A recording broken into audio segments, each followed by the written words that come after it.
தேவனுக்கு மகிமை உண்டாவதாக. இந்த மறுபடியும் இந்த பரிசுத்த நாளிலும் அவருடைய திருப்பாதத்தில் கடந்து வரும்படியாக தேவனுக்கு ஒரு பரிசுத்த ஆராதனை எடுக்கும்படியாக நம்ம எல்லோரையும் கூட்டி சேர்த்தபடினால ஆண்டவரை நான் அதிகமாக ஸ்தோத்திரிக்கிறேன். தேவனுடைய நாம் மகிமைப்படுவதாக.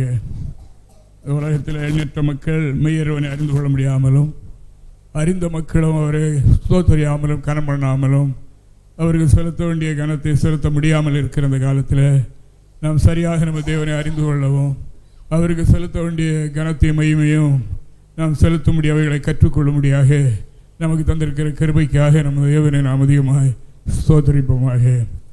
இன்று உங்கள் மத்தியில் வைக்கும்படியாக நான் ஏற்கனவே கடந்த வாரத்தில் ஆரம்ப நாட்களில் ஒரு செய்தி எடுத்து வைத்திருந்தேன்.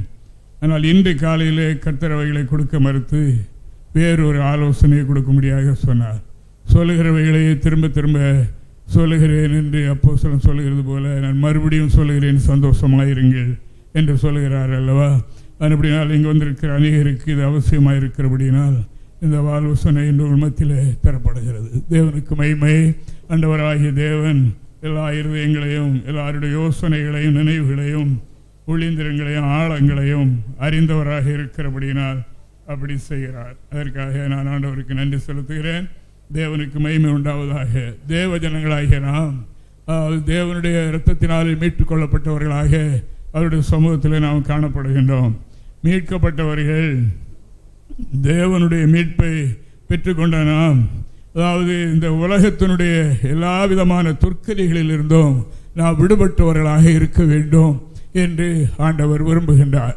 தேவனுக்கு ஸ்தோத்திரம் உண்டாவதாக. இஸ்ரவேல் ஜனங்கள் 400 ஆண்டுகளாக அவர்கள் வனாந்திரத்தில் 40 ஆண்டுகளாக வனாந்திரத்தில் நடந்து கொண்டு வந்த காலத்தில் அவர்கள் மெய்தேவனாகிய யெகோவாவுக்கு தான் அவர்கள் ஆராதனை பலிகளை செலுத்தினார்கள்.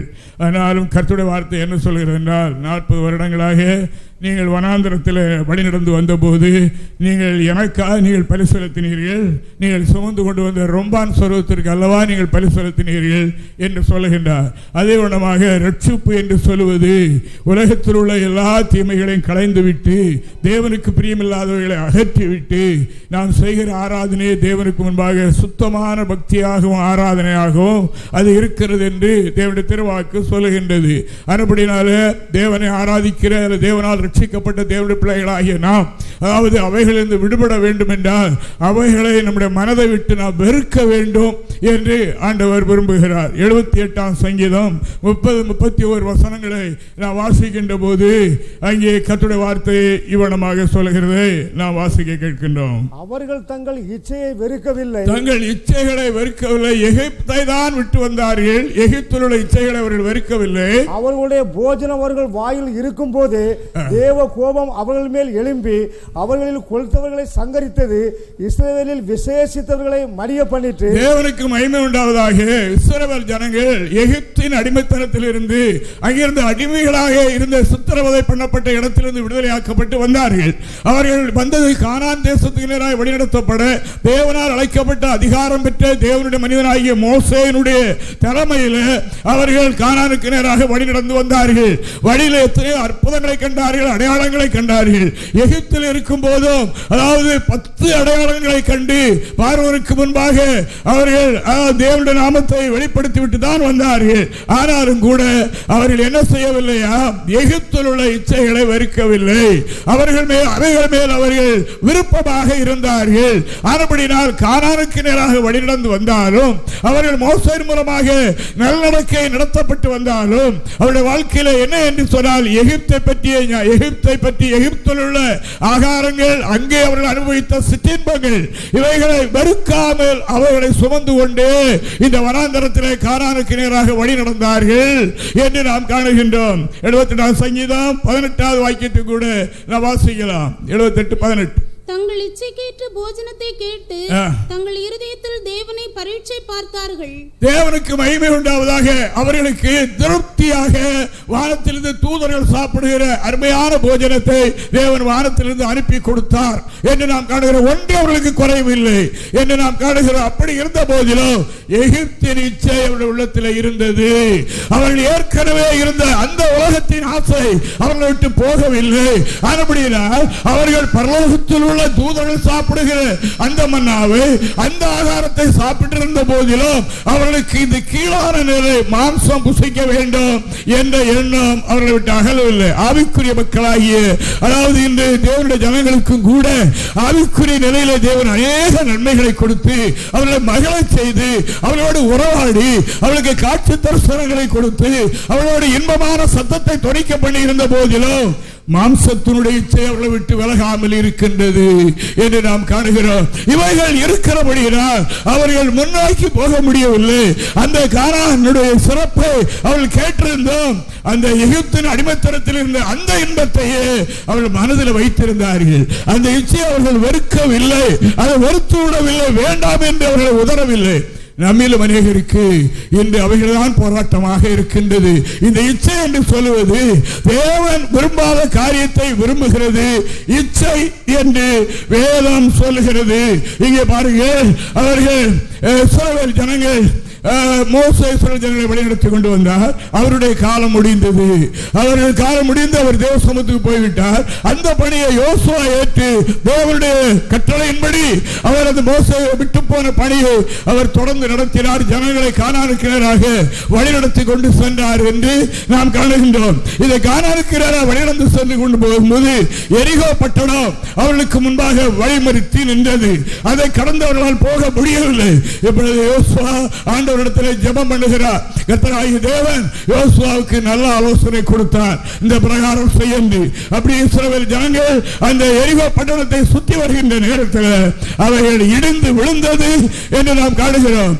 இவர்கள் அந்த எரிகோவை பிடித்தார்கள். அதற்கு முன்னாலே யோசுவாவுக்கு கர்த்தர் கொடுத்த கட்டளை என்றால் ஜனங்களுக்கு நீ அறிவிக்க வேண்டியதாவது, அதாவது எரிகோவை உங்களுடைய கையில் நான் கொடுப்பேன், எரிகோவில் உள்ள எந்த பொருள்களையும் நீங்கள் இச்சித்து எடுக்கக்கூடாது என்று கர்த்தருடைய ஆலோசனை அவர்களுக்கு உண்டாயிற்று என்று நாம் காணுகின்றோம். அவைகள் சபிக்கப்பட்ட இடங்களில் உள்ளவர்கள், அப்படினால் அவைகள் நாம் தேவனுக்கு சேர வேண்டியவைகள், மனிதர்களாகி ஒருவரும் அதை எடுத்துக்கொள்ளக் கூடாது என்று தேவ கட்டளை உண்டாயிற்று. ஆனால் அங்கே ஒரு மனிதனுக்கு அந்த எகிப்தின் பொருளை கண்டவுடனே அவருக்கு ஒரு இச்சை உண்டாகி அங்கே அவைகளை இச்சித்து எடுத்ததினால் அந்த இஸ்ரவேல் ஜனங்களுக்குள்ளே பெரிய ஒரு தோல்வி ஏற்பட்டது என்று யோசுவாவின் புத்தகம் 7ஆம் அதிகாரம் 20-21 வசனங்களை வாசிக்கின்ற போது நாம் இவ்விதமாய் காணுகின்றோம். வாசிக்கலாம். ஆகான் யோசுவாவுக்கு பிரதியுத்தரமாக, மெய்யாகவே நான் இஸ்ரவேலின் தேவனாய கர்த்தருக்கு விரோதமாக பாவம் செய்தேன், இன்னின்ன பிரகாரமாக செய்தேன். கொள்ளையிலே நேர்த்தியான ஒரு பாபிலோனிய சால்வையும் 200 வெள்ளி சேக்கரையும் 50 சேக்கர் நிறையான ஒரு பொன் பாலத்தையும் நான் கண்டு அவைகளை இச்சித்து எடுத்துக்கொண்டேன். எப்படி எடுத்துக்கொண்டேன்?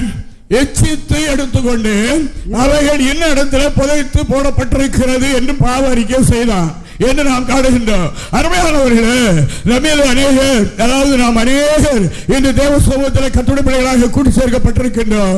நம்மில் ஒரு சிலர், அதாவது தேவனுக்கு பிரியமில்லாதவர்களை, தேவனுக்குரியவர்களை நாம் இச்சித்து வைத்திருப்போமானால் நம்முடைய கூட்டத்துக்குள்ள, நம்முடைய சபைக்குள்ளே ஒரு தோல்வி ஏற்பட முடியும் என்று இந்த கர்த்தருடைய வார்த்தை சொல்லுகின்றது. ஹல்லேலூயா. அதாவது என்ன சொல்லப்பட்டது, அதாவது எரிகோவில் உள்ள எந்த பொருளையும் யாரும் விரும்பக்கூடாது என்பது கர்த்தருடைய கட்டளை. அங்கே ஒரு மனிதனுக்கு அதன் மேல் இச்சை உண்டாயிற்று. அந்த பொன்பாளங்கள், அங்குள்ள பாபிலோனிய வஸ்திரங்கள், இவைகளெல்லாம் கண்டவுடனே இவைகளை நாம் அனுபவிக்கலாமே, நம்முடைய பிள்ளைகளுக்கு கொண்டு கொடுக்கலாமே, அதாவது நம்முடைய பிற்காலத்துக்கு ஆகுமே என்ற ஒரு எண்ணம். அவர்கள் வழிநடப்பது எங்கே என்றால் எகிப்தை விட்டுவிட்டு கானானுக்கு நேராக இப்படி வழி நடந்து கொண்டிருக்கின்றார்கள். பரலோக பயணம் செய்கிறவர்களுக்கும் இந்த ஊரில், இந்த பூமியிலேயே, அதாவது 1000 வருடங்களுக்கு குடியிருக்கிறது போல வீடுகளை அஸ்திபாரம் போட்டு அவ்வளவு பெரிதாக கட்டி, அதாவது வயல்களை வாங்கி பேங்க் பேலன்ஸ் வைத்து, அதாவது நீண்ட காலம் சுகமாய் வாழ வேண்டும் என்ற எண்ணத்தோடு இந்த பயணம் செய்து கொண்டிருக்கிறவர்கள் சுமையை தலையில் வைத்துக் கொண்டு பயணம் செய்ய முடியாமல் தவிக்கின்றவர்களைப் போல காணப்படுகின்றார்கள் என்று நாம் காணுகிறோம். ஹல்லேலூயா. பந்தய சாலையில் ஓடுகிறவர்களாம் எப்படி ஓடுவார்களாம்? இச்சை அடக்கத்தோடு ஓடுவார்கள். அவர்கள் பின்னானவர்களை மறந்துவிட்டு சைடில் அக்கம் பக்கம் பாராமல் முன்னோக்கி கொண்டு தங்களுக்கு வைக்கப்பட்டிருக்கிற அந்த பந்தய பொருளை எதிர்நோக்கி அவர்கள் ஓடுவார்கள். அதை பெற்றுக் கொள்ள வேண்டும் என்று பல சிந்தனைகள் இருந்தால் தோல்வி அடைந்து போவார்கள். நாம் இது பரலோகத்தினராக பயணம் செய்து கொண்டிருக்கின்றோம். ஹல்லேலூயா, ஹல்லேலூயா. அதாவது நாம் ரட்சிக்கப்பட்டிருக்கிறோம், இந்த உலகத்தினுடைய அடிமைத்தனத்திலிருந்து ரட்சிக்கப்பட்டிருக்கிறோம். ஆனால் அவைகள் நம்முடைய உள்ளத்தை விட்டு போகவில்லை. நம்முடைய உள்ளத்தை விட்டு அது போகாவிட்டால் நம்முடைய ஆவிக்குரிய பயணம் முன்னேறாது. நம்முடைய வாழ்க்கையில எந்த ஒரு புதிய அனுபவங்களையும் நாம் பெற்றுக்கொள்ள முடியாது. இன்று பாருங்கள், ஆலயங்களை எடுத்துக்கொள்ளுங்கள். மக்கள் ஆலயத்தை எதுக்கு செல்கிறார்கள்? இங்கே வாசிகள் ரோமருக்கு நிருபம் 13ஆம் அதிகாரம் 14வது வாக்கியத்தை நாம் ஒருவர் வாசிக்கலாம். துரிச்சைகளுக்கு இடமாக உடலை பேண வேண்டும், சுத்தமாக வைத்துக் கொள்ள வேண்டும், நல்ல வஸ்திரங்கள் கட்ட வேண்டும். ஆனால் நம்முடைய உள்ளத்தில் துரிச்சைக்கு இடமாக அந்த நம்முடைய உடலை பேணுகிற அந்த நிலை இருக்கக்கூடாது என்று கர்த்தருடைய வார்த்தை சொல்லுகின்றது. துரிச்சைக்கு இடமாக உடலை பேணாமல் கர்த்தராகிய இயேசு கிறிஸ்துவை தரித்துக் கொள்ளுங்கள். ஆலயத்துக்கு நாம் வருகிறோம் என்றால் வெளியே பார்க்கிறவர்கள் இயேசு கிறிஸ்துவின் பிள்ளைகள் என்று காணத்தக்கதாக நம்முடைய மக்கள் பெண்ணங்கி தரித்து பைபிள் எடுத்துக்கொண்டு ஆலயத்துக்கு வருகிறோம் அல்லவா? நம்முடைய உள்ளான நிலையில குறைபாடுகள் சில இருந்தாலும் நாம் ஏதாவது நம்முடைய தோற்றத்தில் இயேசு கிறிஸ்துவினுடைய பிள்ளைகள் என்ற அந்த தோற்றத்தோடு நாம் வருகிறோம் அல்லவா? பார்க்கிறவர்களுக்கு தெரியும் இவர்கள் ஆலயத்துக்கு போகிறார்கள் என்று.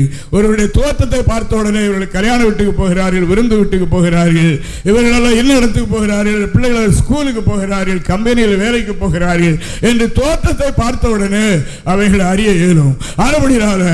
அதாவது துரிச்சைக்கு இடமாக அந்த இச்சை அதில் கலந்திருக்க கூடாது.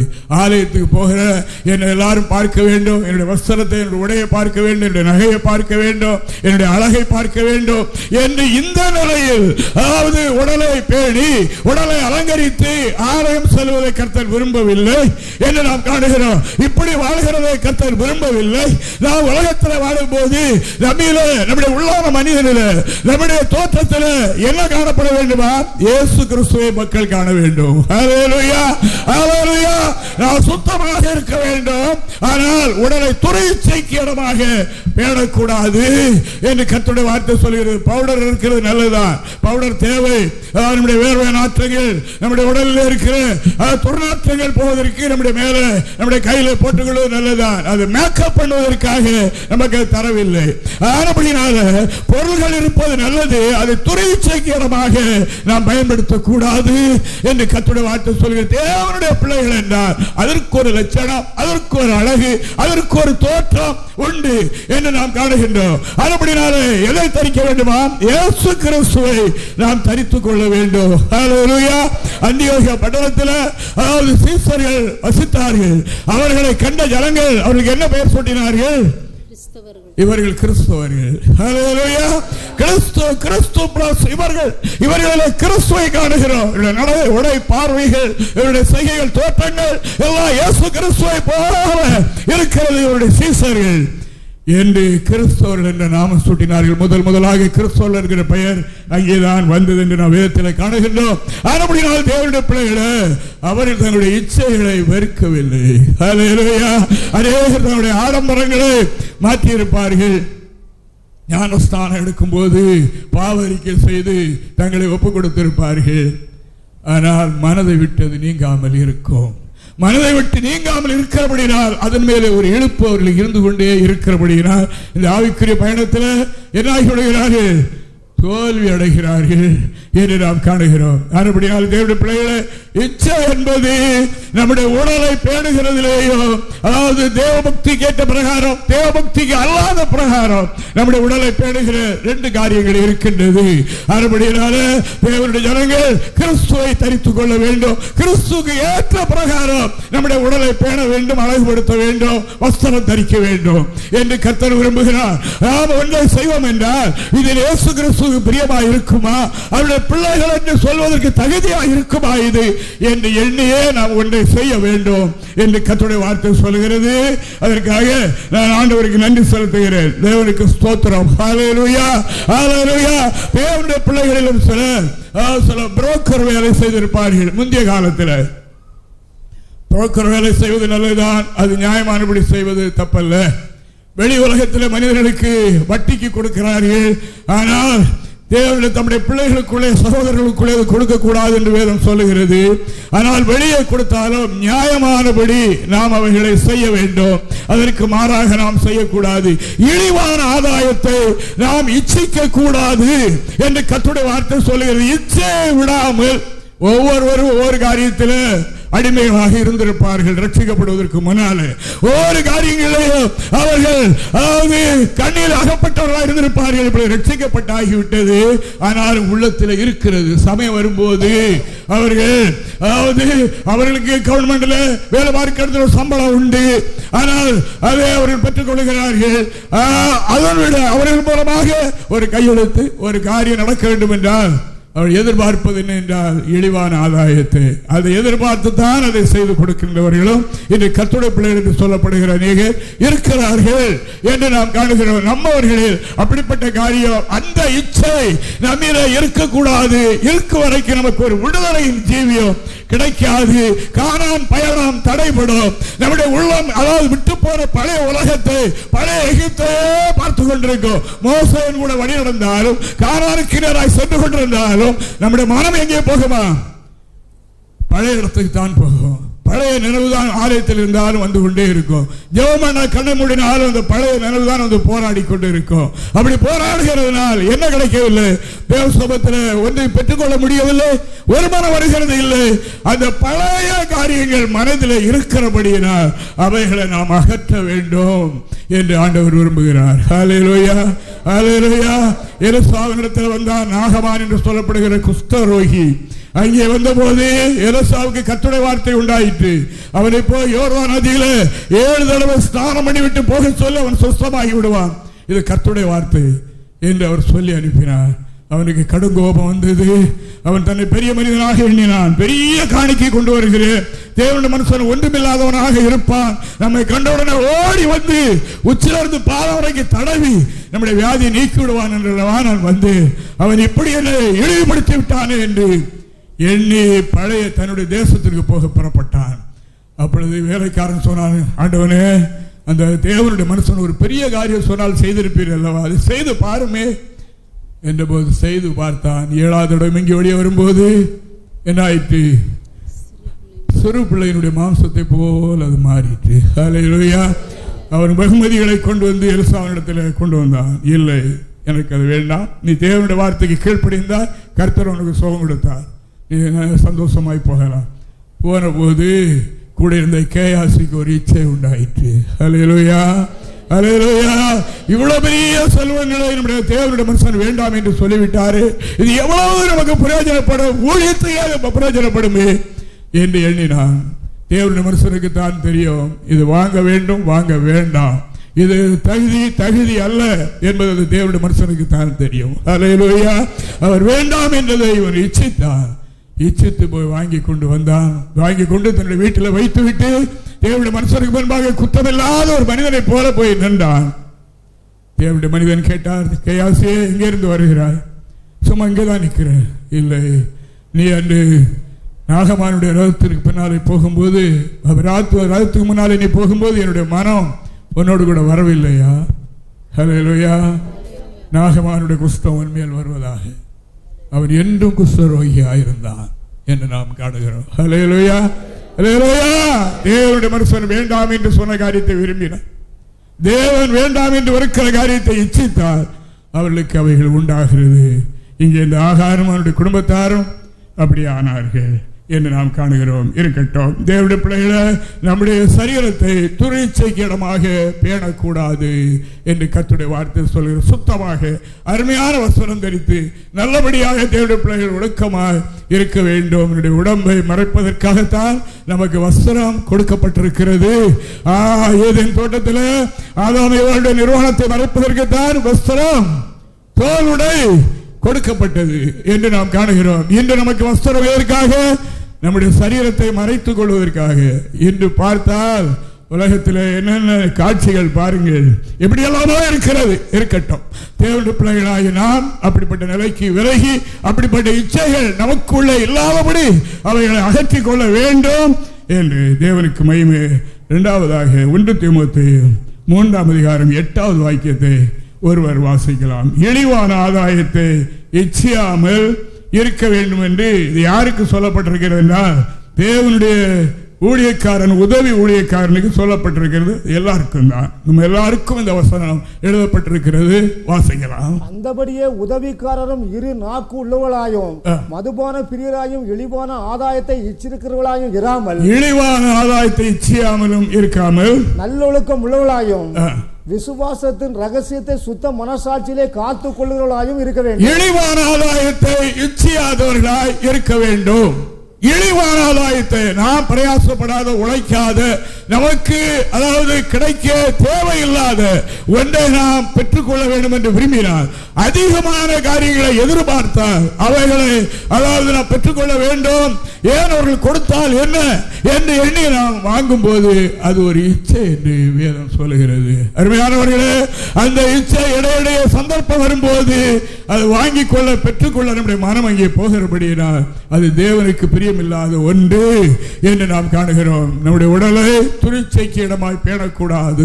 இரண்டாவதாக, இழிவான ஆதாயத்தை நாம் தேடக்கூடாது. கர்த்தராகிய தேவன் நமக்காக எவ்வளவு பெரிய தியாகம் செய்திருக்கிறார் பாருங்கள்.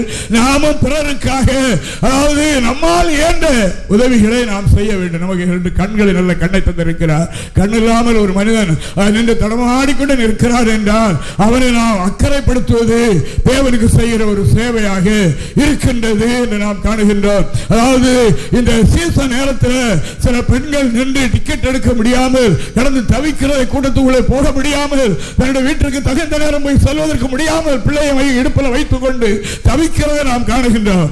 அந்த நேரத்தில் நாம் அது கூட்டத்துக்குள்ள போய் டிக்கெட் எடுத்து கொடுக்கும் போது அது ஒரு பெரிய தேவனுடைய பார்வையில் ஒரு நல்ல தொண்டாக அது இருக்கிறது. இல்லை, அவரிடத்தில் ஒன்று எதிர்பார்த்து டிக்கெட் எடுத்து தருவது 10 ரூபாய் கொடுப்பீங்களா என்று கேட்டு, அல்லது அவர்கள் தான் இல்லையா நீங்கள் டிக்கெட் எடுத்து கொடுத்தீர்கள் வைத்துக் கொள்ளுங்கள் ஒரு 50 ரூபாய் என்று சொல்லும் போது, இல்லை, தேவன் எனக்கு அந்த பலத்தை கொடுத்திருக்கிறார், நான் உங்களுக்கு செய்தேன் என்று சொல்லும்படியாக அது இருக்க வேண்டும். இழிவான ஆதாயத்தை நாம் இச்சிக்க கூடாது. பிறருக்கு நாம் செய்ய வேண்டிய நற்கிரியைகளை, நல்ல உதவிகளை நாம் செய்ய வேண்டும். இது தேவனுடைய பிள்ளைகளுக்கு அழகு. இந்த இச்சை அதாவது நமக்கு அப்பாற்பட்ட காரியங்களை விரும்புகிறது இச்சை என்று கர்த்தருடைய வார்த்தை சொல்லுகிறது. ஹல்லேலூயா. என்று பாருங்கள், ஒரு ஆபீஸ்ல போனால் முதலாவது பேப்பரை விட, வெள்ளை பேப்பரை விட மற்ற பேப்பர் போனால் தான், அந்த கவர் போனால் தான் அடுத்த பேனா கையில் வருகிறது. இல்லாவிட்டால் அவர்களை போட்டு நடைமேல நடக்க வைத்து இழுத்து ஒரு வழி பண்ணி அப்புறம் தான் அது கிடைக்காமலும் போகிறது நாம் பார்க்கின்றோம். அருமையானவர்களே, அந்த சீட்டில் உட்கார வைத்தது யார்? இந்த வேலையை கொடுத்தது யார்? எனக்கு இந்த உயர்வை கொடுத்தது யார் என்ற அந்த உணர்வை, அதாவது அவன் ஒரு மனிதன் தான் என்ற அந்த அறிவை இழந்து வாழ்கின்ற மனிதர்கள் எவ்வளவு இருக்கிறார்கள் உலகத்தில். நம்ம அவர்களுக்குள்ள பரலோக யாத்திரை செய்கிற நமக்குள்ள அப்படிப்பட்ட இச்சைகள் இருக்கக்கூடாது என்று கர்த்தருடைய வார்த்தை சொல்லுகிறது. ஹல்லேலூயா, ஹல்லேலூயா. அப்படினால் தேவனுடைய பிள்ளைகளே, அவர் தங்கள் இச்சையை வெறுக்காதபடினால் கானானை அடையாமல் போய்விட்டார்கள். அந்த 6 லட்சம் யுத்த புருஷர்கள் மற்றும் ஸ்திரீகள், பிள்ளைகள், ஆக மொத்தம் 20 லட்சத்துக்கு அதிகமான பேரில் 2 பேர் கானானுக்குள்ளே போனார்கள். நாம் மறைந்து விட வேண்டாம். அப்படி என்றால் நாம் எப்படி இல்லை, நமக்கு தேவன் தருகிறார் அல்லவா ஆலோசனை. நாம் இந்த லோகத்தை விட்டு விட்டோம், பரலோக யாத்திரை செய்கிறோம். இந்த லோகத்துக்குரியவைகளை நாம் இச்சிக்க கூடாது என்று கர்த்தருடைய வார்த்தை சொல்கிறது என்பதை இன்று கால வேளையில ஒரு மத்தியில வைக்கிறேன். ஹல்லேலூயா. 1 பேதுரு புத்தகம் 2ஆம் அதிகாரம் 11வது வாக்கியத்தை நாம் வாசிக்கலாம். பிரியமானவர்களே, அந்நியர்களும் பரதேசிகளும் நீங்கள் ஆத்மாவுக்கு விரோதமாய் போர் செய்கிற மாம்ச இச்சைகளை விட்டு விலகி, விசுவாசத்துக்கு விரோதமாய் போர் செய்கிற மாம்ச இச்சைகளுக்கு விலகி, இங்கே நம்முடைய சரீரத்தில், நம்முடைய மாம்சத்தில் அதாவது ஒரு போர் நடக்கிறதா, அதான் அந்த இச்சை. அதாவது ஆவி மாம்சத்துக்கு விரோதமாக, மாம்ச ஆவிக்கு விரோதமாகவும் போர் செய்கிறது என்று கர்த்தருடைய வார்த்தை சொல்லுகின்றது. அருமையானவர்களே, அதாவது நம்முடைய சரீரம், நம்முடைய ஆவி, ஆத்மா, அதாவது உள்ள இருந்து கர்த்தருக்காக இதை செய்ய வேண்டும், கர்த்தருக்காக இப்படி இந்த நாளில் உபவாசிக்க வேண்டும், ஜெபிக்க வேண்டும் என்று அது விரும்பும். ஆனால் இந்த மாம்சம் அதற்கு இடம் கொடுக்காமல், இல்லை, உன்னுடைய சரீரத்தில் பலகீனம், உனக்கு அது முடியாது, அப்படி செய்தால் இப்படி ஆகிவிடும் என்று இந்த 2 விரோதமாய் போர் செய்து சில வேளையில் மாம்சம் மேற்கொண்டு விடுகிறது. நாம் அதோடு சேர்ந்து விட்டால் நம்முடைய மனம் அப்படித்தான் சொல்லும், சரிதானே நமக்கு அப்படி பலகீனம் இருக்குது, இப்படி பலகீனம் இருக்கிறது, அப்படி செய்தால் நம்முடைய பலகீனம் அதிகப்பட்டு விடுமே என்று இந்த மாம்சத்தோடு சேர்ந்து நம்முடைய மனமும் சொல்லும். நம்முடைய ஆவியோ இல்லை, நீ ஜெபம் பண்ணு, நீ ஜெபம் பண்ணு, உனக்கு பலன் கிடைக்கும் என்று சொல்லும். ஹல்லேலூயா. நம்முடைய பிள்ளைகள் எத்தனை பேர் அதாவது இந்த உபவாச கூட்டத்துக்கு வருவதற்கு முன்னால் எனக்கு ரொம்ப பலகீனமாக இருந்தது, ஆலயத்துக்கு போமா போகக்கூடாதா என்று கூட எண்ணிக்கொண்டிருந்தேன், அங்கே இருக்க முடியுமா என்று கூட எனக்கு எண்ணம் இருந்தது. ஆனாலும் என்னுடைய ஆவி சொன்ன பிரகாரம் நான் ஆலயத்துக்கு வந்துவிட்டேன். உபவாசம் இருந்தது 3 மணி வரைக்கும். எனக்கு அவ்வளவு அபரிதமான பலனை ஆண்டவர் கொடுத்து விட்டார். என்னுடைய பலகீனத்தை விட்டு மாறி போய்விட்டது. நான் ரொம்ப சுகமாக இருக்கிறேன். எத்தனை பேர் நமக்கு மத்தியில் சாட்சி சொன்னது. ஹல்லேலூயா. ஆனபடினால 2 உள்ளத்துல நமக்குள்ளே ஆவியும் மாம்சமும் போர் செய்து கொண்டே இருக்கிறது. அது ஒரு இச்சை. என் மாம்சம் இச்சிக்கிறது, ஆவி அதை வேண்டாம் என்று சொல்லுகிறது. அதுபடினாலும் ஆவி கேட்ட பிரகாரம் நடந்தால் மாம்ச இச்சையை நிறைவேற்றாமல் இருப்போம். ஹல்லேலூயா. ஆவி கேட்டபடி நடந்தால் இந்த மாம்சத்தை நிறைவேற்ற மாட்டோம், விழுந்து போக மாட்டோம், தேவனை வருத்தப்படுத்த மாட்டோம். நாம் அதாவது இன்னொரு ஸ்டெப் மேலே ஆவிக்குரிய ஜீவிதத்தில் ஏறி விடுவோம். நம்முடைய பயணம் இன்னும் கொஞ்சம் தீவிரப்படும். அப்படினால் தேவனுடைய பிள்ளைகளை இச்சையை வெறுக்க வேண்டும் என்று கர்த்தருடைய வார்த்தை சொல்லுகிறது. ஹல்லேலூயா. அவர்கள் கானானுக்கு நேராக வழிநடந்திருந்த போதிலும் தங்களுடைய இச்சையை வெறுக்காமல் இருந்தபடியினால் அப்படி ஆயிற்று என்று நாம் காணுகிறோம். ஹல்லேலூயா. ஆண்டவராகிய இயேசு கிறிஸ்து 30வது வயதில் தான் ஊழியத்துக்கு அவர் இறங்கினார். வாலிப வயதில் அவர் ஊழியத்துக்கு இறங்குவதற்கு முன்னால் அவருக்கு பெரிய பரீட்சை இருந்தது. சாத்தான் அவரை சோதித்தான் என்று நாம் காணுகிறோம். பற்பல வகையிலும் சோதித்தார். அவைகளெல்லாம் அவர் மேற்கொண்டார். தேவனுடைய வார்த்தையை கொண்டு அவர் மேற்கொண்டார் என்று நாம் காணுகிறோம். பசியா இருக்கும்போது சொல்லுகிறார், இந்த கல்லை அப்பமாக்கி சாப்பிடுமே என்று சொன்னார். நம்முடைய வேதத்தில் அப்படி எழுதியிருக்கிறது என்று சொன்னார். மேலே இருந்து கீழே குதியுமே, தூதர்கள் கையில் ஏந்துவார்கள் என்று சொன்னார். எல்லாவற்றையும் மேற்கொண்டார். ஹல்லேலூயா. அவருக்கு எத்தனை வகையான போராட்டங்கள் வந்தது, சோதனைகள் வந்தது, வென்றார். அவருடைய வாலிப வயதில் அவைகளை வென்றார் என்று நாம் காணுகிறோம். தேவனாக மாத்திரமல்ல மனுஷனாகவும் இந்த பூமியிலே அவர் ஜீவித்தார் என்று நாம் காணுகிறோம். அவைகளெல்லாம் அவர் வென்றார். வேதத்தில் எத்தனையோ வாலிபர்களை நாம் காணுகின்றோம். தானியேல் போன்ற பரிசுத்தவான்கள் ராஜ அரண்மனையிலே வளர்க்கப்பட்டார்கள். அவர்களுக்கு ராஜ போஜனம் கொடுத்தவர்களை வளர்க்க வேண்டும் என்று உத்தரவாயிற்று.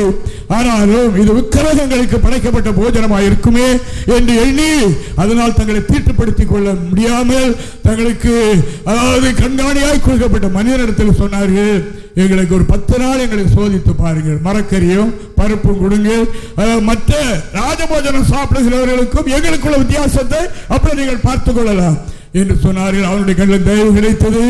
அப்படி அவர்களை விட இவர்கள் கொழுமையாக இருந்தார்கள் என்று நாம் காணுகிறோம். ஹல்லேலூயா.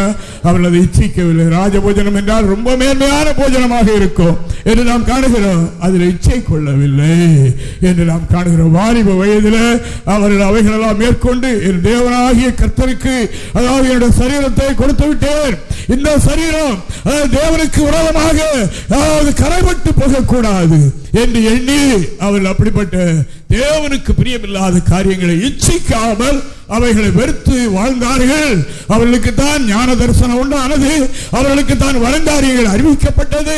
அவர்களுக்கு முன்பாக நாட்டில் பெரிய மனிதர்களாக உயர்த்தப்பட்டார்கள் என்று நாம் காணுகிறோம். அதுபடினாலே பாரியத்துக்குரிய இச்சை நமக்கு வரும். 2 தீமோத்தேயு புத்தகம் 2ஆம் அதிகாரம் 22வது வாக்கியத்தில் அப்போஸ்தலனாகிய பவுல் தன்னுடைய உடன் ஊழியக்காரனாகிய தீமோத்தேயுவுக்கு நிருபம் எழுதும் போது அவர் அதாவது இந்த பாரியத்துக்குரிய இச்சைகளை விட்டு விலகி சுத்த இருதயத்தோடு கர்த்தரை தொழுது கொள்கிற மக்களோடு சேர்ந்து நீ தொழுது கொள், அப்பொழுது உனக்கு இந்த கிஃப்ட், இந்த விடுதலை, இந்த ஆசீர்வாதம், சமாதானம் கிடைக்கும் என்று சொல்லுகிறார். வாசிக்கலாம். அன்றையும் பாலியத்துக்குரிய இச்சைகளுக்கு நீ விலகி ஓடி.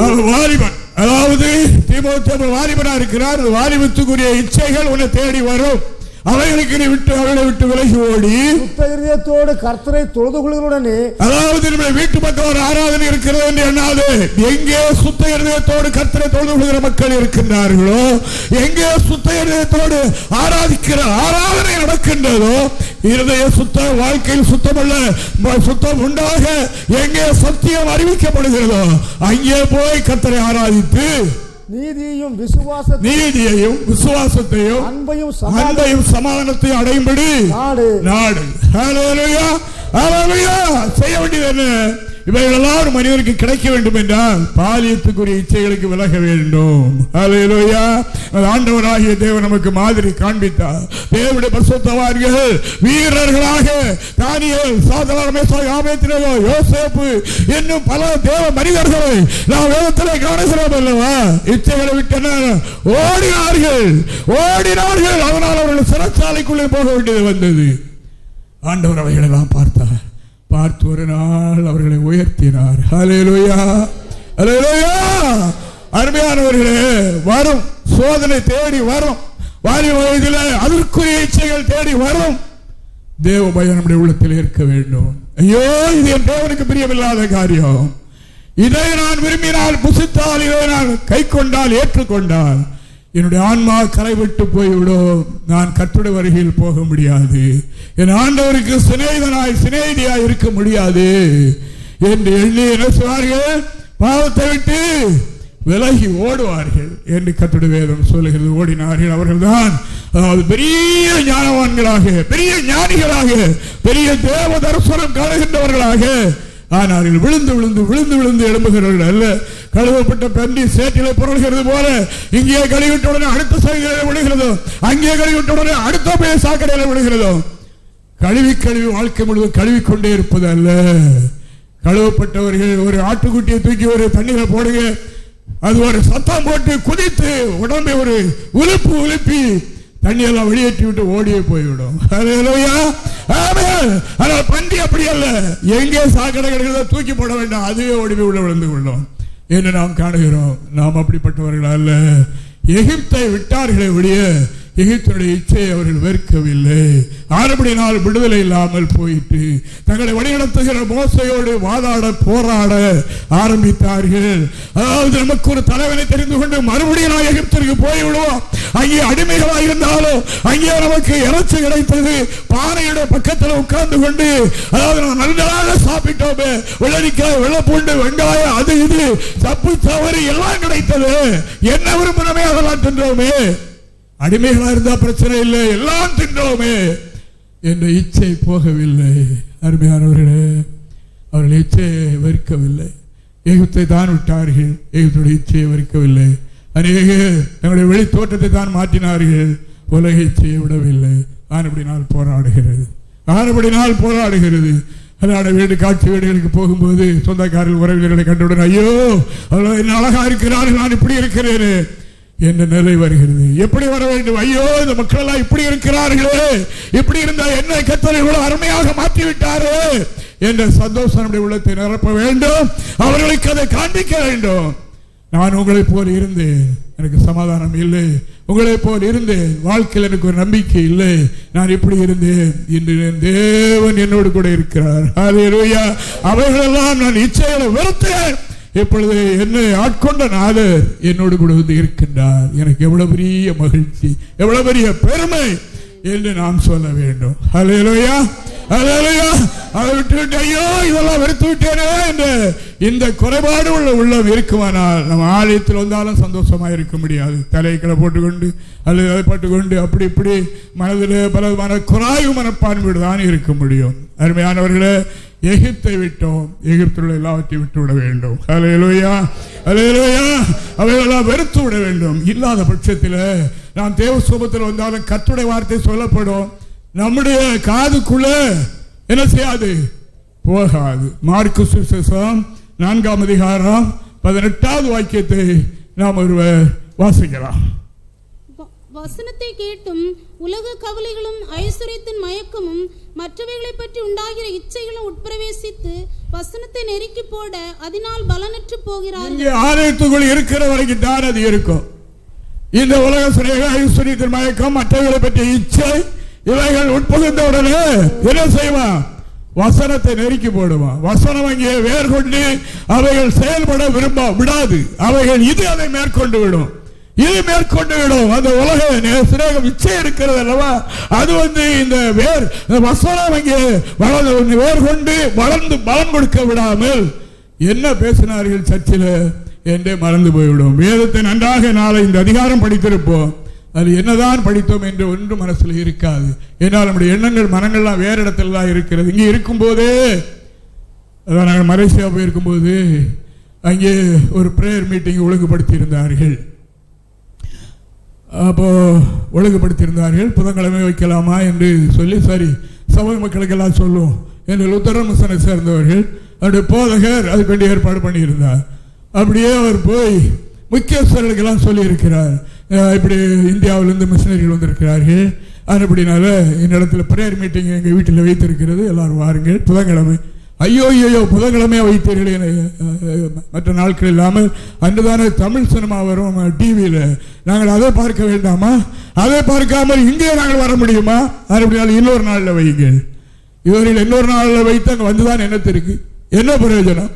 இவர்கள் நேற்று, அதாவது இந்த உலக சிறகத்துக்கு உலக இச்சைக்கு இடம் கொடுத்து அவைகளை உள்ளத்தில் நிரப்பிவிட்டு அங்கே வந்து இருப்பார்கள். அங்கே கொடுக்கிற வசனம் உள்ள போகுமா?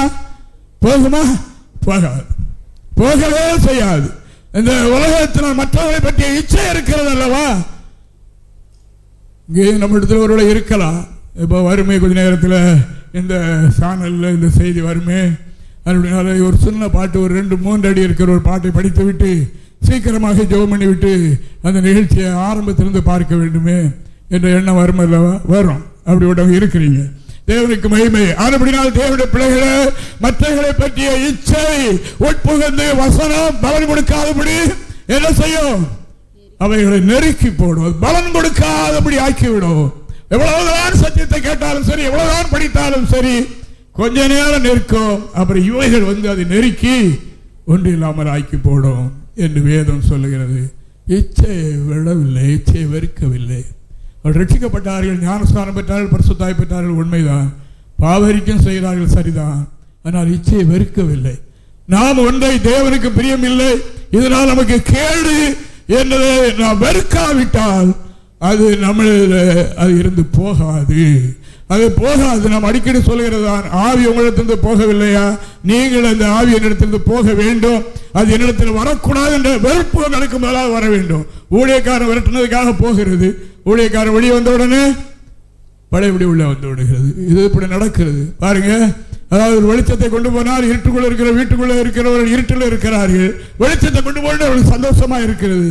அந்த வெளிச்சத்தை கொண்டு வந்தவர், அதாவது எமர்ஜென்சி லைட்டோ டார்ச்சை கொண்டு வந்தவர் திருப்பி அவர் கொண்டு போய்விட்டார், அங்கே பழையபடி இருட்டு தான். அங்கே அந்த வெளிச்சம் பிரகாசிக்க வேண்டும் என்று கர்த்தர் விரும்புகிறார். ஹல்லேலூயா, ஹல்லேலூயா. அப்படினால் தேவனுடைய பிள்ளைகளே, இந்த நாளில் கர்த்தருடைய வார்த்தை இதை சொல்லி நான் வேறொரு செய்தியாக தயார் பண்ணி வைத்திருந்தேன். எனக்கு பல அலுவல்கள் இப்படி இருக்கிறபடினால் தேவன் சமயம் தரும்போது முன்னமே நான் ஆயத்தப்பட்டு இப்படி சில காரியங்கள் செய்து வைத்துக் கொள்கிறது. ஆனால் இன்று காலையில் நான் ஜெபத்தில் இருக்கும்போது கர்த்தர் அதை மறுத்தார். அதை மறுத்து இந்த செய்தியை சொல்லும்படியாக சொன்னார். அப்போ நான் புரிந்து கொண்டேன், இன்று அதுக்குரியவர்கள் ஆலயத்துக்கு வருகிறார்கள் போல. அப்படினால் கர்த்தர் இந்த செய்தியை கொடுக்க சொல்லுகிறார் நான் தெரிந்து கொண்டேன். ஹல்லேலூயா. ஆனபடினால் தேவனுடைய பிள்ளைகளை இச்சைக்கு இடம் கொடுத்தால் வசனம் பலன் செய்யாமல் போய்விடும். எவ்வளவுதான் சத்தியத்தை படித்தாலும் கேட்டாலும் அப்படி நடக்க வேண்டும் என்று விரும்பினாலும் நாம் ஒன்றை உள்ளே வைத்திருக்கிறோம், அதை வெறுத்து வெளியே போய் என்று விரட்ட வேண்டும். விரட்டிவிட்டால் நாம் விரும்புகிறதை அடைந்து கொள்ளலாம், விரும்புகிற இலக்கை நாம் அடைவோம். ஹல்லேலூயா. அதை பெற்றுக் கொள்வோம். அந்த தெய்வீக உறவு, அந்த தேவ தரிசனம், அந்த உன்னதமான பரிசுத்த வாழ்க்கை, அந்த மேலான ஜீவியம், உலகத்தை பற்றிய வெறுப்பு அப்படி நமக்கு ஏற்படும். இல்லாவிட்டால் வெளியே பார்ப்பதற்கு தோற்றத்தில் நாம் அழகாகத்தான், உள்ளே இருக்கிறது தேவன் உள்ளே இருக்கிறதை பார்க்கிறார், அது அலங்கோலமாக இருக்கக்கூடாது. ஹல்லேலூயா. அப்படிப்பட்டவர்களை பார்த்தான் சொன்னார், வெள்ளையடிக்கப்பட்ட கல்லறைகளே என்று சொன்னார். வெளியே அவருடைய பட்ட படிப்பெல்லாம் எழுதி போட்டிருக்கிறது கல்லறையில். அவருடைய என்னென்ன அவர் படித்தார்களோ அந்த டிகிரி எல்லாம் அதில் எழுதியிருக்கிறது. வெள்ளை தோற்றங்கள் எல்லாம் பெயிண்ட் அடித்து ரொம்ப அருமையாக வைத்திருக்கிறது. உள்ளேயோ மரித்தவர்களுடைய எலும்பினால் நாறிக்கொண்டிருக்கிறது என்று வேதம் சொல்கிறது. அப்படினால் அருமையானவர்களே, அது ஒரு வகுப்பாரை பற்றி ஆண்டவர் சொன்னார், நம்மை பற்றி அல்ல. நம்முடைய இருதயம் இப்பொழுது கர்த்தருக்கு முன்பாக செம்மையாய் தேவன் விரும்புகிறதை நாம் செய்கின்றவர்களாக, நம்முடைய இருதயத்தில் தேவனுக்கு பிரியமில்லாத மற்ற காரியங்களை குறித்த எந்த இச்சையும், நமக்கடாத காரியத்தை நாம் விரும்புகிறதோ, நமக்கு நியமிக்கப்படாத காரியத்தை பெற்றுக்கொள்ள வேண்டும் என்று விரும்புவதும் இச்சையாக இருக்கிறபடியால் அதை நாம் வெறுக்க வேண்டும். என்று தேவனுடைய வார்த்தை சொல்லுகிறது. ஹல்லேலூயா, ஹல்லேலூயா. இஸ்ரவேல் ஜனங்கள் எகிப்திலிருந்து வந்தபோது அவர்கள் ஞானஸ்நானம் பெற்றார்கள் என்று எழுதியிருக்கிறது. அவர்கள் ஞானஸ்நானம் பெற்று தான் வெளியே வந்தார்கள். ஆனாலும் அவர்கள் எப்படி இருந்தார்கள் பாருங்கள். அது வருங்காலத்தில் இருக்கிற நமக்கு திருஷ்டாந்தமாகவும் எச்சரிப்பு உண்டாகும்படியாகவும் எழுதப்பட்டிருக்கிறது என்று இங்கே புதிய ஏற்பாட்டில் அப்போஸ்தலனாகிய பரிசுத்த பவுல் கொரிந்தியருக்கு நிருபம் எழுதும் போது 1 கொரிந்தியர் 10ஆம் அதிகாரம் 6-7 வசனங்களை நாம் வாசிக்கின்ற வேளையில இங்கே நாம் இப்படி பார்க்கின்றோம். அவர்கள் இச்சித்தது போல நாமும் பொல்லாங்கானவைகளை இச்சியாதபடிக்கு இவைகள் நமக்கு திருஷ்டாந்தங்களாக இருக்கிறது. ஜனங்கள் புசிக்கவும் குடிக்கவும் உட்கார்ந்து விளையாட எழுந்திருக்கிறார்கள் என்று எழுதியிருக்கிறபடி அவர்களில் சிலர் விக்கிரக ஆராதனைக்காரர் ஆனது போல நீங்களும் ஆகாதிருங்கள். முடிவில் என்ன என்றால் இவைகளெல்லாம் நமக்கு திருஷ்டாந்தமும் எச்சரிப்பு உண்டாகும்படி எழுதப்பட்டிருக்கிறது. மேலே நான் வாசித்துக் கொண்டு வரும்போது அதாவது மோசைக்குள்ளாக சொந்த சமுத்திரத்தின் வழியாக சென்றார், ஞானஸ்நானம் பெற்றார்கள் என்று எழுதியிருக்கிறது. அப்படி இருந்த போதில் அவர்கள் அதிகமான பேர் இடத்துல தேவன் பிரியமாக இருக்கவில்லை என்றுதான் இப்பொழுது தொடர்கிறது. அவர்கள் இச்சித்தது போல நாமும் பொல்லாங்கானவைகளை இச்சியாதபடி எச்சரிக்கையாக இருக்க வேண்டும் என்று கர்த்தருடைய வார்த்தை சொல்லுகின்றது. அப்படியால் ஞானஸ்நானம் பெற்றுவிட்டோம், பரிசுத்தாய் பெற்றுவிட்டோம், எனவே எப்படி நடந்தாலும் பரலோகம் தான் என்று மற்றவர்கள் சொல்லிக் கொண்டிருக்கிறார்கள். நான் மறுபடி பிறந்து விட்டேன், எனவே என்ன இருந்தாலும் என் ஆண்டவர் அதை மன்னித்து என்னை கழுவி பரலோகத்துக்கு கொண்டு போய் விடுவார் என்று. இல்லை அருமையானவர்களே, நாம் இங்கே பரலோகத்தை அனுபவிக்க வேண்டும். இங்கே இருந்தே பரலோகத்தை நாம் பார்ப்போம், இங்கே இருக்கும் போதே நாம் பரலோகம் செல்வோம் என்கிற அந்த ஒரு ஆயத்தம், அந்த ஒரு நிலை நமக்கு தெரிய வேண்டும். அப்பொழுது கழுவுகிறது அல்ல, அது திடீரென்று திருடன் வருகிறதமாய் வரும் அந்த நேரத்தில் கழுவி கொண்டிருப்பதல்ல. ஆனபடியால் தயாராக ரெடியாக எண்ணெயும் தீவட்டி உடையவர்களாக இருக்கிறவர்களை எடுத்துக்கொள்வதுதான் அந்த நாள் என்று நாம் காணுகின்றோம். ஆனபடியால் கர்த்தருடைய பிள்ளைகளை, இந்த நாளில் நமக்கு சொல்லப்படுகிற காரியம் என்ன? நம்மளில் சிலருக்கு கூட அந்த எண்ணம் வருகிறது. இவ்வளவு அறிக்கை செய்தோம், உபவாசம் கூட இருந்திருக்கிறேன், ஆனால் அந்த பழைய காரியங்கள் இடையிடையே வந்து தோன்றுகிறது, மனதில் வந்து போராடுகிறது. அது வந்து ஜெபம் பண்ண போகும்போது ஒரு மனதை கொடுக்காமல் எங்கேயோ மனதை இழுத்து கொண்டு போகிறது. சந்தர்ப்பம் வரும்போது அவைகளை விரும்புகிறது இந்த சரீரம் என்று நமக்குள்ளே சில வெளியே சொல்லாமல் எண்ணிக்கொண்டிருக்கின்றோம். காரணம் என்ன? நாம் அவைகளை வெறுக்க வேண்டும். ஹல்லேலூயா, ஹல்லேலூயா. இஸ்ரவேல் ஜனங்கள் எகிப்தை விட்டார்கள், எகிப்தினுடைய பாவ சந்தோஷங்களை வெறுக்கவில்லை. அப்படினால் அது அவர்களை தொடர்ந்து வந்தது. கானானுக்கு போக விடாதபடி தடை செய்து விட்டது, அவருடைய பயணங்களை தடை செய்தது. ஆலயத்துக்கு வந்தாலும், அதாவது கர்த்தருடைய செய்தி கேட்டாலும் மனமெல்லாம் எங்கேயோ போகிறது என்று நமக்குள்ளே சிந்திக்கிறோம். இங்கே நிற்க மாட்டேங்க, மனம் எங்கெல்லாமோ போகிறது என்று எண்ணுகிறோம். நாம் அதை வெறுக்க வேண்டும். எதை வெறுக்க வேண்டும்? நமக்குள்ளே போராடுகிற அந்த தீமை வேண்டாம் என்று சொல்லி நாம் வெறுக்க வேண்டும். அதை போ என்று உதறி தள்ள வேண்டும். அப்படி நாம் செய்வோமானால் நாம் அந்த நிலையை அடைந்து கொள்வோம் என்று கர்த்தருடைய திருவாக்கு சொல்லுகிறது. ஹல்லேலூயா, ஹல்லேலூயா. இல்லை, நாம் எத்தனை வருஷமானாலும் தொட்டில் போட்டு ஆட்டுகிற பிள்ளை மாதிரி நம்முடைய ஆன்மீகத்தில் எந்த ஒரு வளர்ச்சியும் முன்னேற்றமும் இல்லாமல் அதற்கு சில காரணங்களை சொல்லிக் கொண்டு இருப்பது சரியல்ல. நம்முடைய காலம் என்ன? காலத்தை பார்த்தால் போதகர்களாக இருக்க வேண்டிய உங்களுக்கு கிறிஸ்துவனுடைய மூல உபதேசத்தை போதிக்கத்தக்க குழந்தைகளே, அதாவது பாலை உண்ணத்தக்க குழந்தைகளை போல இருக்கிறீர்களே என்று அப்போஸ்தலர் வருத்தப்படுகின்றார். அப்படினால் அருமையானவர்களே, அப்படி இல்லாதபடி நாம் அநேகருக்கு இந்த தூய வழியை, இந்த பரிசுத்த பாதையை காண்பிப்பதற்கு வளர்ச்சி அடைய வேண்டும் என்று ஆண்டவர் விரும்புகிறார். பொல்லாங்காய் தோன்றுகிற எல்லாவற்றையும் விட்டு விலகி நாம் கிறிஸ்துவை பின்பற்ற வேண்டும் என்று தேவனுடைய திருவாக்கு சொல்லுகிறபடினால ஆண்டவரை நான் சோதரிக்கிறேன். ஹல்லேலூயா, ஹல்லேலூயா, ஹல்லேலூயா.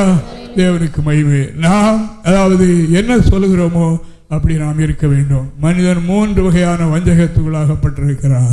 ஒன்று, அவன் தேவனை வஞ்சிக்கிற மனிதர்கள் உண்டு. நம்ம அவர்கள் அப்படியே இருக்கவில்லை, நம்முடையவர்கள் தேவனை வஞ்சிக்கவில்லை. இரண்டாவது, பிறரை வஞ்சிக்கிற சிலர் உண்டு, அவைகள் பிறரை வஞ்சிக்கிற காரியம். மூன்றாவது, தன்னையே வஞ்சிக்கிற மனிதர்களும் உண்டு என்று நாம் காணுகின்றோம். அப்படி வேதம் சொல்லுகின்றது. அப்படி இல்லாதபடி தேவனுடைய பிள்ளைகளை நாம் சரியா இல்லாவிட்டால் சரியாயில்லை, நம்மிலே பாவம் இல்லை என்று சொல்லுவோமானால் நம்மை நாமே வஞ்சிக்கிறவர்களாக இருப்போம். சத்தியம் நமக்குள் இராது என்று கர்த்தருடைய வார்த்தை சொல்லுகின்றது. நம்மிலே பாவம் இருக்க பாவம் இல்லாதவர்கள் இல்லை என்று சொல்வது நல்ல காரியம். பாவம் இருக்கு, நம்முடைய பலகீனங்கள் இருக்கிறது, இருந்திருந்தோம் அவைகளை இல்லை என்று நாம் மறுப்போமானால் அது நம்மை வஞ்சிக்கிற ஒரு காரியம். ஹல்லேலூயா. அப்படினால் தேவனுடைய பிள்ளைகளை பிறர் நம்முடைய குற்றத்தை சொல்லி தரும்போது நாம் அவர்களுக்கு ஒரு பிடித்த ஒரு கேஸ் கூட கொடுக்கலாம். ஐயோ சகோதரியே சகோதரனே, நீ என்னுடைய குற்றத்தை சொல்லி தந்து விட்டாயே, நான் இவைகளைத்தான் எண்ணிக்கொண்டு ஏங்கிக் கொண்டே இருந்தேன். ஆண்டவரே, என்ன என்னுடைய வாழ்க்கையில இடைநாட்களில் அதாவது ஒரே துக்கம், ஜெபம் பண்ண போனால் அதாவது ஜெபம் பண்ண வரவில்லை, ஒரே கொட்டாவி, ஒரே தூக்க மயக்கம், அதாவது முன்னால நான் கண்ணை மூடினால் காட்சிகள், தரிசனங்கள், தெய்வீக வெளிப்படுத்தல் உண்டாகுமே, இப்போது அது இல்லையே, கண்ணை மூடணும் உறக்கம் வருகிறது. இது என்ன என்று எனக்கு கண்டுபிடிக்க முடியாமல் இருந்தது. உன் மூலம் கர்த்தர் வெளிப்படுத்தி விட்டாரே, கடவுள் உன்னை ஆசீர்வதிப்பார் என்று சொல்லும் மனநிலை நமக்கு வர வேண்டும். ஹல்லேலூயா. சொல்லும் மனநிலை, உன்னை ஒரு தேவ தூதனை போல கர்த்தர் என்னிடத்தில் அனுப்பிவிட்டார் என்று சொல்லி அப்படி நாம் செய்ய வேண்டும். இல்லை, நீ என்ன சொல்கிறாய், நீ என்ன என்னிடத்தில் இப்படி சொல்லிவிட்டாயா என்று மேற்கொண்டும் பகைமையை வளர்க்கிற நம்முடைய இருதயங்களை நாம் மாற்ற வேண்டும் என்று கர்த்தருடைய வார்த்தை சொல்கிறது. ஹல்லேலூயா, ஹல்லேலூயா, ஹல்லேலூயா. என்னுடைய வாழ்க்கையில இளமை பருவத்தில் 6வது வயதில் ஒரு தீப்பெட்டியும் ஒரு 2 ரூபாய் தாள் நான் திருடி இருந்தேன். என்னுடைய பாவத்தை நான் எங்கும் சொல்வதற்கு ரொம்ப இதாக இருக்கிறேன். பாவம் சாகட்டும், சொல்ல சொல்ல பாவம் சாகும் அல்லவா? அப்படினால எங்கும் அதை சொல்லலாம். நம்முடைய மேன்மை குறித்து சொல்றதை விட நம்மில் இருந்த தாழ்வான நிலையை நான் சொல்லுவதுதான் ரொம்ப முக்கியமான காரியம். நான் அப்படி எடுத்தேன். ஒரு இரவில் இப்படிப்பட்ட உஷ்ண நேரத்தில், அதாவது எங்களுடைய ஸ்கூல் முன்னால் பெரியவங்கள்லாம் படுத்திருப்பாங்க, படுத்துட்டு கதை விடுவாங்க. சின்ன பையங்க போனால் கதை சொல்லி விடுவோம். அதுக்காக போய் உட்கார்ந்துருக்கும் போது ஒரு குடிகாரனுடைய மடியில் இருந்து பீடி குடிக்க வைத்திருந்த தீப்பெட்டி கீழே விழுந்து விட்டேன். நான் அதை எடுத்தேன். 6வது வயதில் திறந்து பார்த்தேன், 2 ரூபாயும் இருந்தது. ஆனால் என்ன என்று தெரியாமல் வைத்துக் கொண்டேன். இப்போ கொஞ்ச நேரம் கழித்து அவன் தேடினான். என்மையில் கொடுத்தால் அடித்து போடுவான் என்று சொல்லி அதை அவனிடத்தில் கொடுக்க மறுத்து விட்டேன். கொடுக்கவில்லை. அவன் 70 மணி நான் சின்ன பையங்களை அவன் பொருட்டாக எடுக்காமல் விட்டுவிட்டான். நானும் அதை மறைத்தேன். இப்பொழுது நான் நரகம் போய்விட்டு திரும்பி வந்த பிறகு, நான் ரட்சிப்புக்குள் வந்த பிறகு ஒரு நாள் கர்த்தர் என்னோடு பேசினார். ஹல்லேலூயா. என்னோட முதலாக ஒரு நாள் 4:30 மணிக்கு பேசினார். நீ போய், நான் அப்போ இந்த வீபிங் வேலை பண்ணி கொண்டிருந்தேன், வேலை அப்படி பண்ணி கொண்டிருந்தேன். அப்போ நீ போய் ஜெபம் பண்ணு, ஒரு பேனாவும் தாளை எடுத்துக்கொள் என்று சொன்னார். நான் எடுத்துக்கொண்டேன். அன்று 5 மணி நேரம் என்னை அந்த ரூமை விட்டு கர்த்தர் என்னை வெளியே விடவில்லை. தேவனுக்கு மகிமை உண்டாவதாக. நான் தரையில் இருந்தது போல இல்லை, ஆகாயத்தில் இருந்தது போல எனக்கு தெரிந்தது. அப்படி சொன்னார், நீ திருடிய பொருளை திருப்பி கொண்டு கொடு என்று சொன்னார். நான் அதை யோசித்தேன். என் கண் முன்னால அந்த தீப்பெட்டி 2 ரூபாய் எனக்கு காட்டப்பட்டது. ஹல்லேலூயா, ஹல்லேலூயா. அந்த மனிதனை தேடி நான் சென்றேன். கொண்டு அதை எடுத்துக்கொண்டு அதே மாதிரி ஒரு 2 ரூபாய் தாள், சிவப்பு தாளும், அதே மாதிரி இந்த கற்பகம் என்ற பனைமரம் போட்ட ஒரு தீப்பெட்டி உண்டு. அப்பொழுது அந்த தருப்பெட்டியை வாங்கி உள்ளே வைத்து கொண்டு போனேன். அவர் வயதாகிவிட்டார். அதாவது நான் 6 வயதில் செதுப்பி எனக்கு வயது 25 ஆகிவிட்டது. அவர் ரொம்ப வயசாகிவிட்டார். அவர் இடத்தில் நான் கொண்டு கொடுத்த போது அவர் அழுதார். என்ன சொல்லி அழுதார் என்றால், கையங்களவுமாய் பிடித்தால் கூட நாளை ஒத்துக்கொள்ள மாட்டேன் என்று சொல்லி இன்னெல்லாமோ பொய் சாட்சிகளை வச்சு தப்பித்துக் கொள்கிறார்களே. அதாவது மறந்து போன ஒரு சின்ன காரியம் கடவுள் சொல்கிறார் என்றால், நீ போகிற வழி சரியான வழி என்பதை நான் அறிந்து கொள்கிறேன். நான் கேள்விப்பட்டேன், நீ இப்பொழுது இந்த ஆலயங்களுக்கு வருகிறது இல்லை, வேற எங்கேயோ போகிறாய் என்று கேள்விப்பட்டேன். ஆனால் இப்பொழுது நான் அதை புரிந்து கொள்கிறேன். இல்லையப்பா, நீ அதை காணிக்கை உன்னுடைய ஆலயத்தில் கொண்டு போய் காணிக்கை போட்டுக்கொள் என்று என்னிடத்தில் சொன்னார். நான் சொன்னேன், இது என்னுடைய கடன், நான் காணிக்க போடுகிறது என்னுடைய காரியம், இது என்னுடைய கடன், இதை தீர்த்து தான் நான் என்னுடைய ஆண்டவருடைய சமூகத்துக்கு அடுத்தபடியாக போக முடியும் என்று சொல்லி அவருடைய கையில கொடுத்தேன். கொஞ்ச நேரம் அவர் அழுதார், நானும் அழுதேன். தேவனுக்கு மகிமை, இருதயம் உடைந்தது. ஹல்லேலூயா, ஹல்லேலூயா. அருமையானவர்களே, கிறிஸ்தவ வாழ்க்கை என்றால் ஏதோ ஒரு நிலையில் வாழ்கிற வாழ்க்கை அல்ல. அது ஒரு துப்புரவான, ஒரு கூர்மையான ஒரு வாழ்வு என்பதை நான் உங்களுக்கு சொல்லிக் கொள்கின்றேன். அதாவது இந்த நாளிலும் தேவனுடைய பிள்ளைகளுக்கு சொப்பனமோ, தேவனுடைய மனிதர்கள் பிரசங்கம் பண்ணும் போதோ, அல்லது நம்முடையவர்களுக்கு யாருக்காவது தேவன் வெளிப்படுதல் கொடுத்தால் உடனே அதை இரு கரம் கொண்டு ஏற்றுக்கொள்ள வேண்டும். அல்லேலூயா. தாகமுள்ளவர்களுக்கு தண்ணீர் கிடைத்த உடனே எப்படி குடிப்பார்களோ அப்படி அதை ஏற்றுக்கொள்ள வேண்டும். அது நமக்கு பெரிய மகிழ்ச்சி கொண்டு வரும். நமக்கு தடையா இருக்கிற ஆசீர்வாதங்களை அது நமக்கு கொண்டு வருகிறதாக இருக்கும். அல்லேலூயா, அல்லேலூயா. நாங்கள் விவசாயம் பண்ணினோம். அப்பொழுது மேல கோடை காலத்தில் தண்ணீர் கீழே வந்து சேராது. அப்பொழுது நாங்கள் மேலே போய் வழியில் உள்ள வயல்காரர்களாக சொல்லி ரிக்வஸ்ட் பண்ணி, எங்கள் வயல் ரொம்ப வாடுகிறது, தண்ணீரை நீங்கள் திறந்து விடாதீர்கள், முழுவதும் அங்கே வரட்டும் என்று சொல்லிவிட்டு நிறைய தண்ணீர் திறந்து விட்டு வருவோம். அப்ப நாம் நினைப்போம் கொஞ்ச நேரத்தில் ஒரு மணி நேரத்துக்குள்ளாக வயல் பெருகிவிடும். கீழே வந்து பார்த்தால் கொஞ்சம் போல தண்ணி வந்து பாயும். ஆனால் அங்க வருகிற தண்ணியோ நிறைய தண்ணீர் வருகிறது, இங்கே கொஞ்சம் தண்ணி தான் வந்து பாய்கிறது. மறுபடியும் போகும்போது அங்கே இந்த செடிகள், சத்தைகள், புல்லுகள் குறுக்க கிடந்து அவைகளெல்லாம் அடைத்து வைத்திருக்கும். அவைகளை எடுத்து விட்ட உடனே தண்ணி மேலிருந்து திறந்து விடும்போது எவ்வளவு வருகிறதோ அவ்வளவு தண்ணீர் வயலில் வந்து பாய்ந்து நமக்கு ஆசீர்வாதம் உண்டாகிவிடுது. அல்லேலூயா, அல்லேலூயா. அப்படி நாம் அதை பார்க்காவிட்டால், அதை அகற்றாவிட்டால் நாம் பிரயாசப்படுகிறதெல்லாம் தோல்வியாக போய்விடுகின்றது. நம்முடைய ஆவிக்குரிய ஆண்டவராகிய தேவன் நமக்கு தருகிற ஆசீர்வாதம் கொஞ்சமாய் அல்ல, நிறைவாய் தருகின்றார். அல்லேலூயா, அல்லேலூயா, அல்லேலூயா. நிறைவாய் தருகின்றார். அது நம்மிடத்தில் வந்து சேர மாட்டேன் என்கிறது. அதனுடைய காரணம் என்ன என்கிறது நாம் கண்டுபிடிக்க வேண்டும். அல்லேலூயா, கண்டுபிடிக்க வேண்டும்.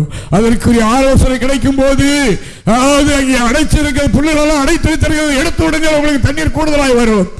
சொன்னவர்களை எங்கேயாவது கண்டால் ரொம்ப தேங்க்ஸ் பிரதர் என்று நாம் சொல்லுகிறது போல இதை நாம் சொல்ல வேண்டும். ஹல்லேலூயா. அதை போய் இன்னொரு இடத்தில் சொல்லி என்னை பற்றி இப்படி சொல்லிவிட்டால், அப்படி சொல்லிவிட்டால், இப்படி சொல்லிவிடுகிறார்கள் என்பது கிறிஸ்தவ ஜீவியம் அல்ல. நீங்கள் கற்றுக்கொண்டவைகள் அது சரியல்ல, அது பிழை.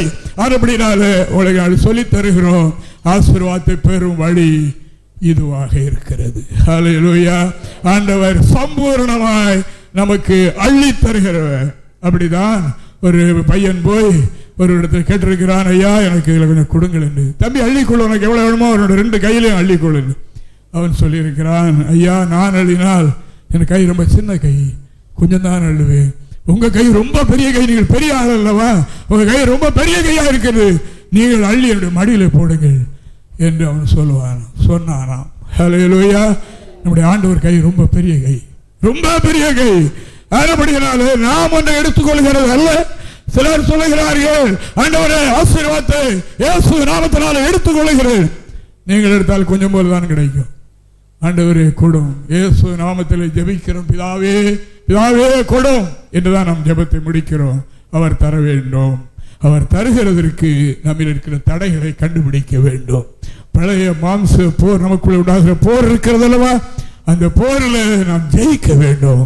நாம் ஜெயிக்க, நாம் எந்த பக்கம் சாகிறோமோ அந்த பக்கம் ஜெயம் உண்டாகும். நாம் ஆன்மீக பிரகாரம், ஆவியின் பிரகாரம் தேவனுடைய பக்கமாக சார்ந்து கர்த்தருக்கு பிரியமானவர்களை செய்வோம். கர்த்தரை தரித்துக் கொள்ளுவோம். இழிவான ஆதாயத்தை நாம் வெறுப்போம். நம்முடைய வாழ்க்கையில, அதாவது நாம் முன்பு அனுபவித்த காரியத்தை சத்துரு இடையிடையே கொண்டு நமக்கு படம் போல் காட்டுவான், கண்ணு முன்னாலே காட்டுவான். அங்கே பாரு, இங்கே பாரு, இங்கே பாரு என்று இயேசுவினிடத்திலே சொன்னானே, கொண்டு உயர்ந்த இடத்துல விட்டு என்ன சொன்னான், இந்த உலகத்தை முழுவதும் காட்டிவிட்டு வேலெல்லாம் எனக்கு கொடுக்கப்பட்டிருக்கிறது, என்னை பணிந்து கொள்ளும், அப்பொழுது வேலை நமக்கு தருவேன். ஆண்டவர் என்ன சொன்னார், அவர் அதாவது அவர் 40 நாள் சாப்பிடாமல் பசியா இருக்கிறார் அல்லவா, அப்படினால அந்த நேரத்தில் அவரிடத்தில் இந்த வார்த்தையை கொண்டு சொன்னான், அப்பாலை போ சாத்தானே, தேவனுக்கு மகிமை உண்டாவதாக. ஹல்லேலூயா. உன் தேவனாகிய கர்த்தர் ஒருவரை பணிந்து ஆராதித்து அவர் ஒருவரையே பணிந்து கொள்வாயாக என்று சொல்லி இருக்கிறது. பின்னாக போ, அப்பாலை போ சாத்தானே விரட்டினார். இச்சையை வெறுக்காமல் இருக்கிறவர்களுக்கு அவன் இச்சையை கொண்டு வருவானு, பாலியத்துக்குரிய இச்சைகளை கொண்டு வருவானு, வயதுக்கேற்ற இச்சைகளை கொண்டு வருவானு, ஐஸ்வர்யத்தின் இச்சையை கொண்டு வருவானு.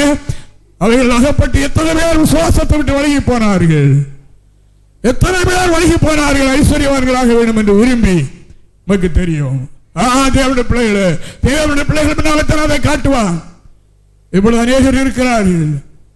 இத்தனை பேர் சேர்த்து விட்டால் உங்களுக்கு மாதம் இவ்வளவு வரும், இத்தனை பேரை சேர்த்து விட்டால் இவ்வளவு உங்களுக்கு கிடைக்கும், உங்களுக்கு நிரந்தரமாக ஒரு வருமானம் வந்துவிடும் என்று சொல்லி அலைகிறவர்கள் எத்தனை பேர். தேவனுடைய பிள்ளைகள் தான், ஊழியக்காரர்கள் தான் அது ஒன்றும் செய்கிறார்கள், செய்து கொண்டிருக்கிறார்கள்.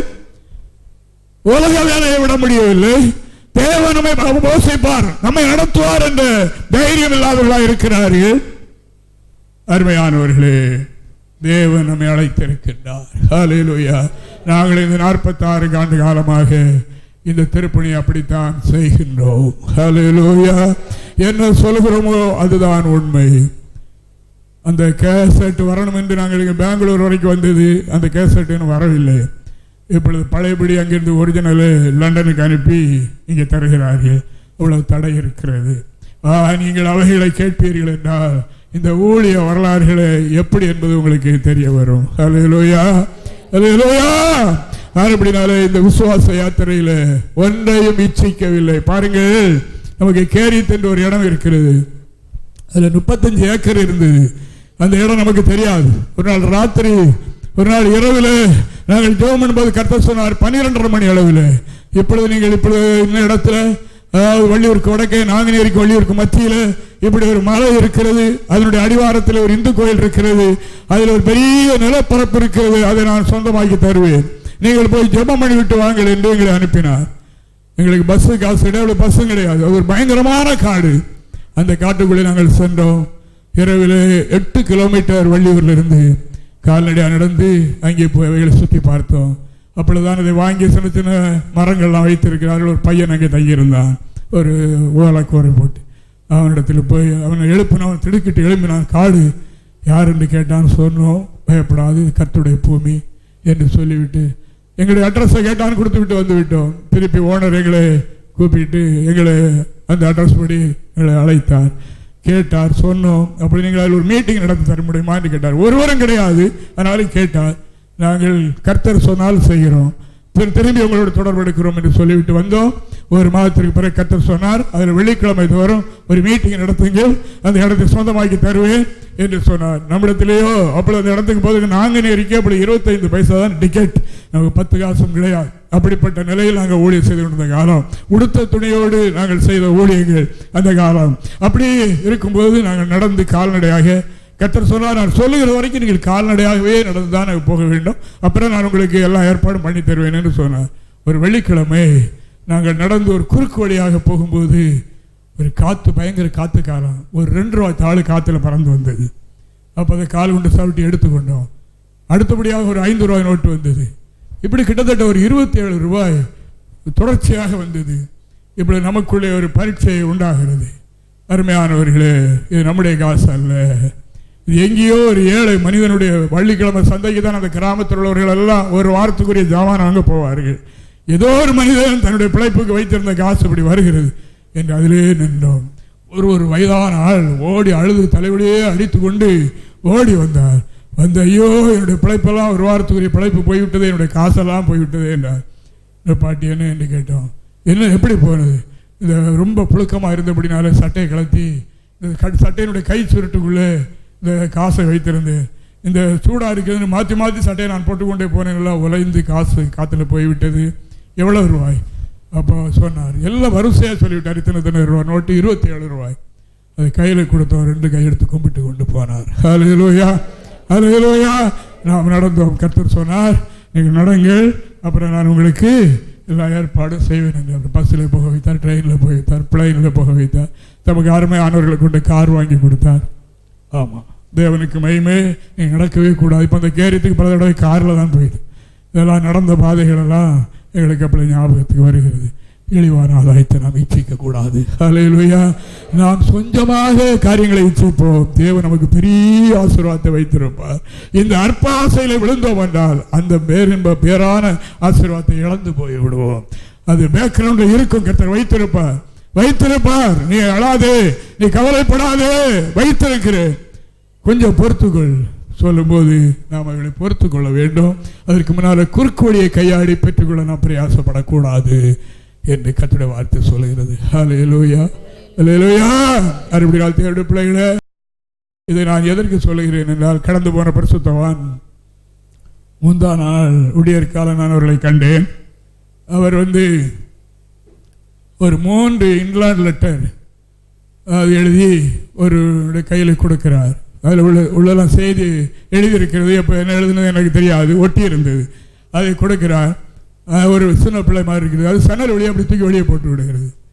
அப்போ நான் நினைக்கிறேன், இது இன்னொருவருக்கு கொடுக்கப்பட்ட செய்தி அல்லவா, இது வாங்கி வெளியே போய்விட்டது, போட்டு விட்டது, அது தேவனுடைய பரிசுத்தவான்கள் மூலம் கொடுக்கப்பட்ட செய்தி அல்லவா என்று நான் அதை தேடுகிறதாக இருந்தது.